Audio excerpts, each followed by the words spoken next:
खानदेशी राजा news. लसूण सिस्टीमचा पर्दाफाश. धुळे जिल्ह्यात गो तस्करांना थेट इशारा. धुळे जिल्ह्यात गो तस्करी विरोधात गोरक्षकांनी अभूतपूर्व आक्रमक कारवाई करत तस्करांना थेट इशारा दिला आहे. मध्य प्रदेश आणि मालेगाव येथून चालणाऱ्या गोवंश तस्करीच्या मोठ्या रॅकेटचा पर्दाफाश करत संपूर्ण जाळे उद्ध्वस्त करण्यात आले.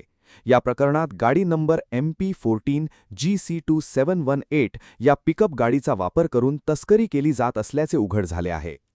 मिळालेल्या माहितीनुसार तस्करांकडून अत्यंत चलाक पद्धतीने लसूण सिस्टम वापरून गोवंशाची वाहतूक केली जात होती. मात्र गोरक्षकांच्या सतर्कतेमुळे हा डाव उधळला गेला आणि तस्करी उघडकीस आहे. या धाडसी कारवाईत 8 गोवंशांची सुटका करण्यात आली, पण त्यापैकी 4 गोवंश मृत अवस्थेत आढळल्याने संतापाची लाट उसळली आहे. या अमानुष प्रकारामुळे परिसरात तीव्र प्रतिक्रिया उमटत असून दोषींवर कठोर कारवाईची मागणी होत आहे. या संपूर्ण मोहिमेला माननीय प्राणी कल्याण अधिकारी केदार अनिल चौधरी, हुकुमचंद साहेबराव भदाणे आणि निलेश रघुनाथ पाटील यांचे सक्षम नेतृत्व लाभले. त्यांच्या मार्गदर्शनाखाली दोंडाईचा, धुळे, शिरपूर, शिंदखेडा आणि वारुळ येथील गोरक्षकांनी एकजुटीने सहभाग घेत कारवाई यशस्वी केली. या प्रकरणी पश्चिम देवपूर पोलीस स्टेशन येथे गुन्हा दाखल करण्यात आला असून पोलिसांकडून पुढील तपास सुरू आहे. गोरक्षकांच्या या निर्णायक कारवाईमुळे गो तस्करांमध्ये भीतीचे वातावरण निर्माण झाले आहे. गो तस्करी करणाऱ्यांना धुळे जिल्ह्यात जागा नाही. गौमातेवर अत्याचार सहन केला जाणार नाही. गोरक्षकांचा इशारा.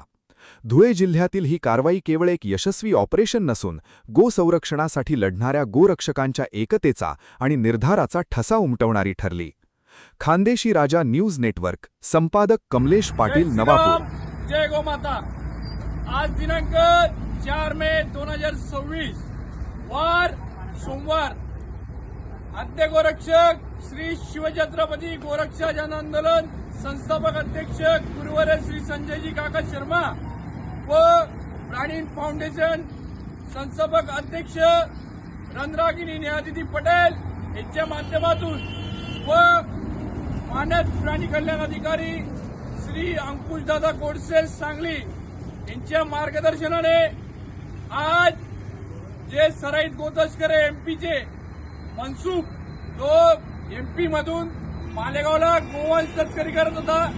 मालेगावचे जे शोयब्या सराईत गोतस्कर गुन्हेगार जे पोलीस प्रशासनानं विचार ठेवण्याची भाषा करतात ते आज धुळे, दोंडाईच्या, शिरपूर, नरडाणा गोरक्षकांनी त्यांना पकडण्यात यश आलेलं आहे व शिंदखेडा गोरक्षकांना यश आलेलं आहे. तुम्ही बघू शकतात गोवंशाची कशी हालत आहे. यात 7 गोवंश निघालेले आहेत, त्यातून 8 गोवंश निघालेले आहेत, त्यातून 4 गोवंश मृत्युमुखी पडलेले आहेत. बघू शकतात तुम्ही.